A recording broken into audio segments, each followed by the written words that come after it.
hours earlier. We thought we would crack this because I had so many professors. But I think the more professors we had, the more things got difficult. So, but let me apologize, but finally, we have a very good product. I am very proud of the agreement that has been reached between my officials at the Ministry of Education and the good people, the professors and the vice chancellors from our universities and the leadership of our Tibet institutions. As Kenyans are aware, we've had a running problem almost for the last 30 years about university funding. All of us remember that the current fees that university students are paying were agreed 34 years ago, the 16,000. And it has remained that all the years. We're all aware that also that we have huge, serious crisis in the funding of our institutions of higher learning. Our universities and Tibets are struggling.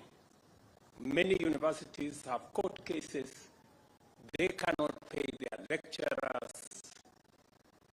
And statistics show that the 54 billion that we budget for university education is less than 50% of the requirement of our universities to carry out the curriculum being taught in our universities. As a result, universities have been forced to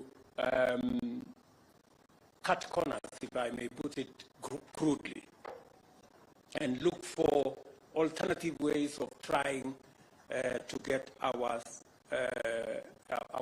students taught. And therefore, it became necessary, and I did ask my economic team, led by Professor David Ndi, who is here, to sit down with our university vice chancellors. They've had many meetings. I have had many meetings myself with the team that was negotiating. I think I have had 7 different meetings for many hours. I'm happy to announce to the country that finally we have a new model for our universities and our Tibets in the Republic of Kenya that will provide adequate resources that are predictable and that are adequate for the teaching of our children, because we believe that as a country, the single biggest resource we have as a nation is our human capital. And education is the instrument that we use to sharpen our human capital. Any underinvestment, any challenge in our education spells not very good news to our human capital. And therefore, I want to make the following statement. In recent times, higher education has experienced significant expansion, providing numerous high school graduates with opportunities to pursue a university degree or a college diploma or a certificate in a Tibet. However, it also encounters various challenges, primarily due to the massive enrollments and inadequate funding. Most of our universities are sagging under a heavy burden of huge debts arising from unpaid staff salaries, unremitted statutory deductions, pensions, SACCO dues, bank loans, and unpaid suppliers. In total, our universities are indebted to the tune of 60.2 billion Kenya shillings, a figure that continues to grow every month.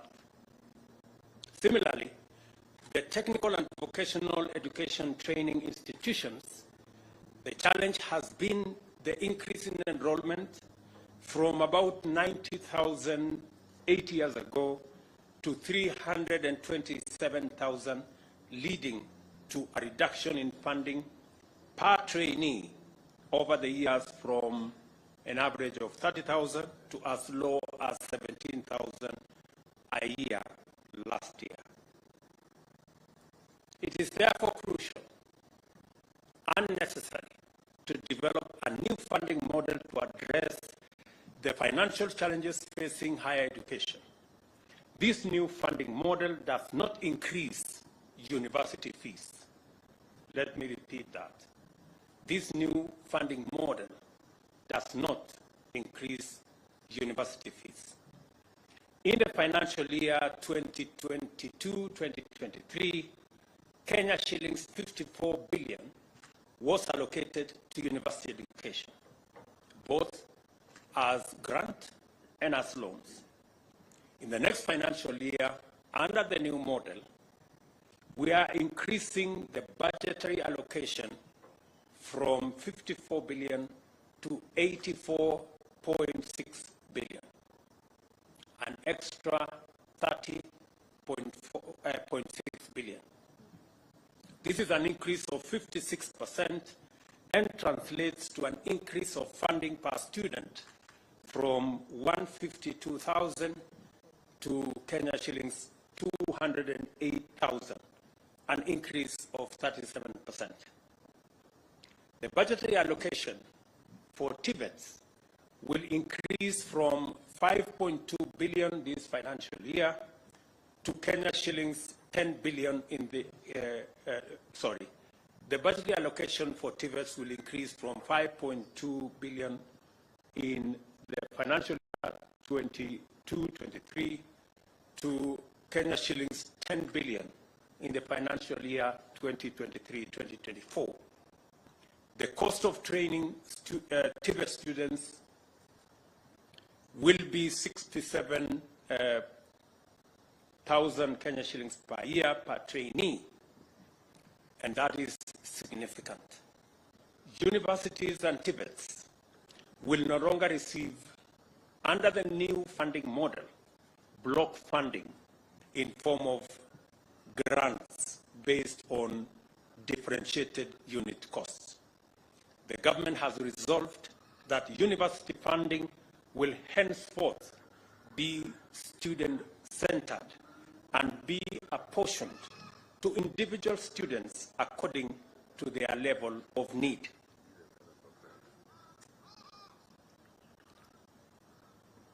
Funding to students shall combine scholarships, loans, and household contributions on graduated scale, scientifically determined by means testing instrument.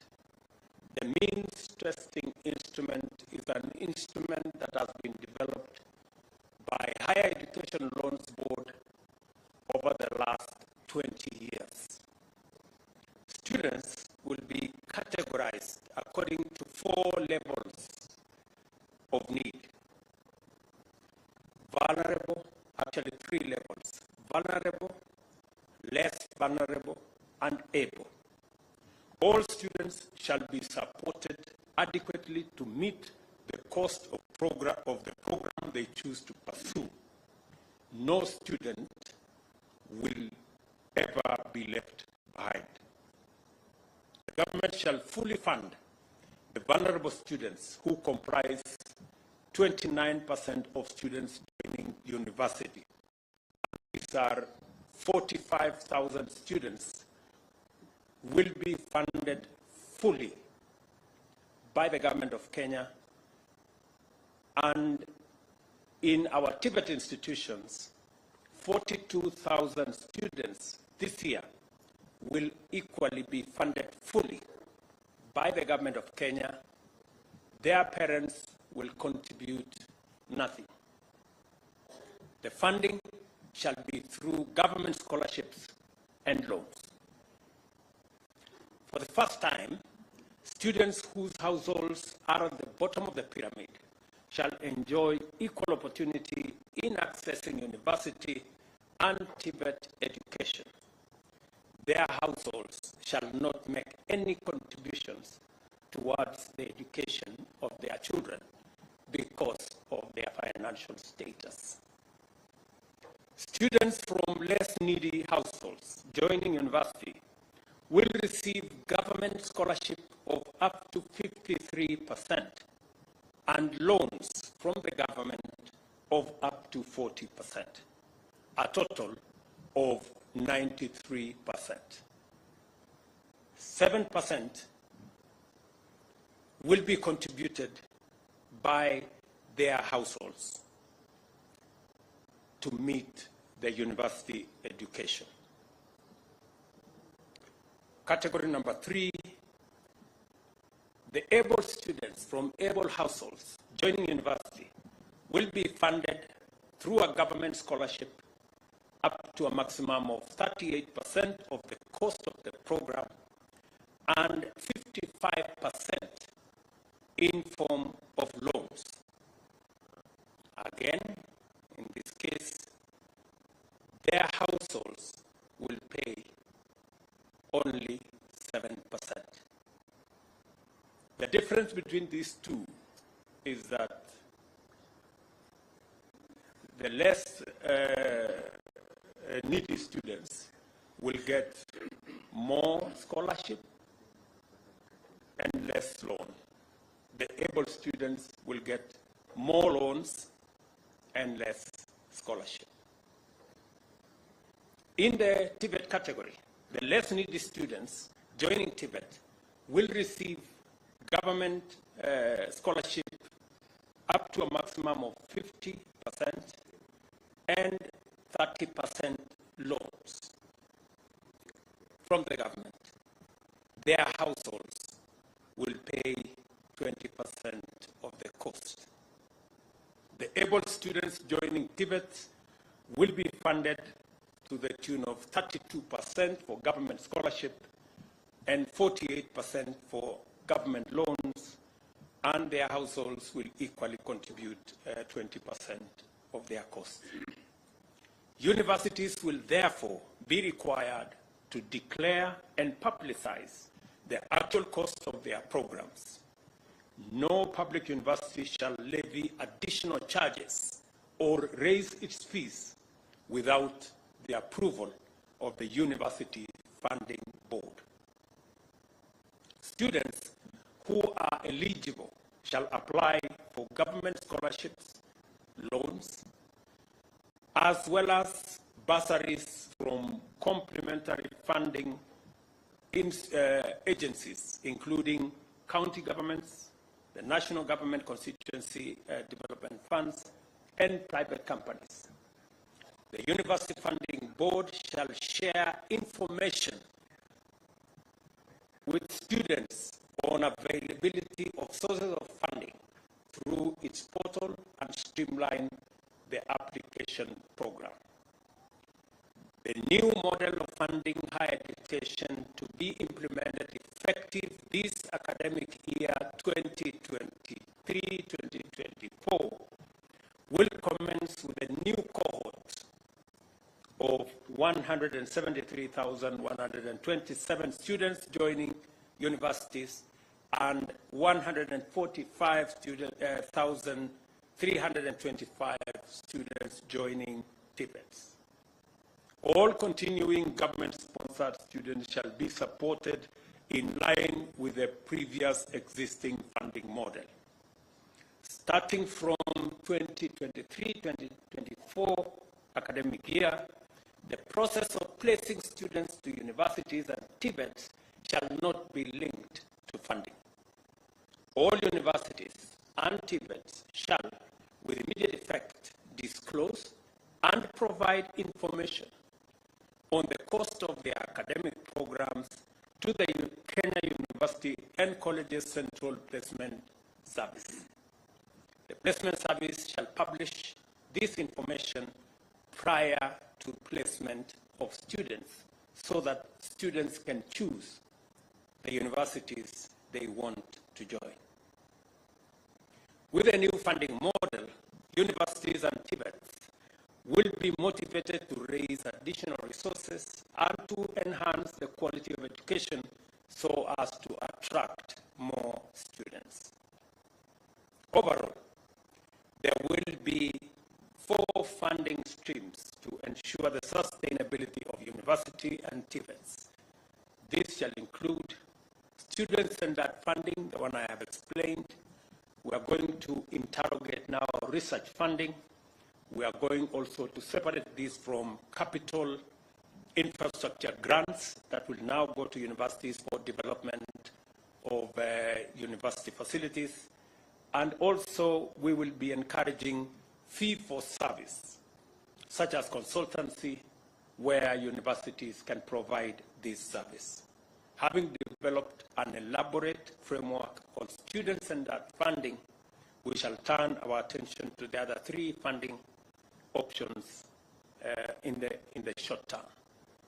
Let me also explain that we have agreed with these good people that the Kenya National Bureau of Statistics will work out how these fees will be graduated year by year, will give us the model so that we do not end up with the situation where we are today, that we are using numbers that were agreed upon 30 years ago. These numbers shall keep increasing year by year, depending on what the Kenya National Bureau of Statistics gives us, what is that factor that we are going to be working on. The Cabinet Secretary for Education shall take immediate action to operationalize the new funding model as it has been agreed between the Government of Kenya and our university and TVET institutions. I can take a question or 2. Asanteni sana.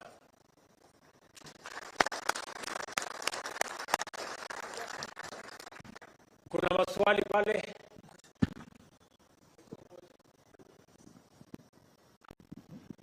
My name is Shadrach Miti from KGN. We know up to now there has been an unusually delayed opening of the COPS portal. Perhaps in the discussion, how soon are we going to see that so that now students can start applying for this? And in the discussion, were there any agreements around placing governments, students in private universities, because it's a discussion that has been on for some time? Thank you very much. We did not open the portal by COPS because we needed to agree on the funding model, and we needed to agree not to admit students to universities and TVETs without us having a plan on how their funding and their education would be carried out. We've postponed this challenge for many years, and as a result, our universities and TVETs have suffered a great deal. And many of the vice chancellors you see here have gray hair, not because of old age, but because of trying to manage the situation in their universities. And so we decided that it is time that we sat down, figured out, and I am very pleased to note that these great ladies and gentlemen from our universities, their contribution in developing this model has been immense. In fact, our work was made very simple because they came with the good ideas that we assembled and got this funding model in place. COOPS was waiting for this meeting. So I am confident that by when I saw the lady in charge of COOPS was here, by when will we open the portal now? Give her the mic. Your Excellency, once the universities have given us their costs, which I hope they will do in a week's time, we'll be ready to open. Thank you very much. On your second question, yes, we have discussed on what we are going to do with our private universities. And the agreement has been that, just like has been before, students who join private universities will qualify for loans from the Higher Education Loans Board. They will, however, not qualify for scholarships from the government of Kenya. I think that's the only issue, because we believe that the students in our private universities equally deserve our support. That's why we have said they will qualify for Higher Education Loans Board, just like all the other students.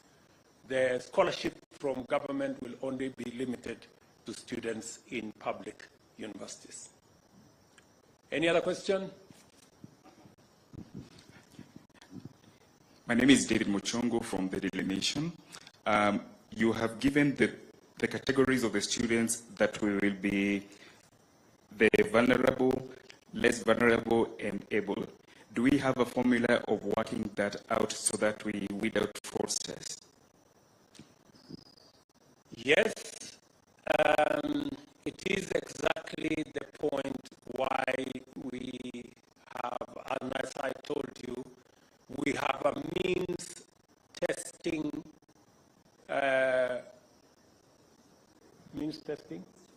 instrument. We have a means testing instrument that has been in the works since I was at the university, almost 25, 30 years ago. And it has been refined, and it is scientific, and I am confident that it can deal with the challenge of fraudsters. Maybe give the mic to Mr. Ingera, I think he's in our midst, to speak to that particular subject. Mr. Ingera is the means testing instrument able to deal with the challenge of fraudsters trying to take advantage of our university funding program. Thank you, His Excellency. I can confirm we have a lot of linkages with Kenya Revenue Authority. Maybe you can look at those cameras so that. Yes, I want to confirm that the means testing instrument has linkages with the Kenya Revenue Authority, the Registrar of Persons, and we fetch data from all these people. Remember again, the local chief has to sign off that form, and also your local pastor. So if you have to lie as a fraudster, then you lie with all those good people. Thank you. Okay. Finally, I think we are good. Situachi hapo, niko na wageni wengine, poleni wadosi. I will look for another opportunity we can talk.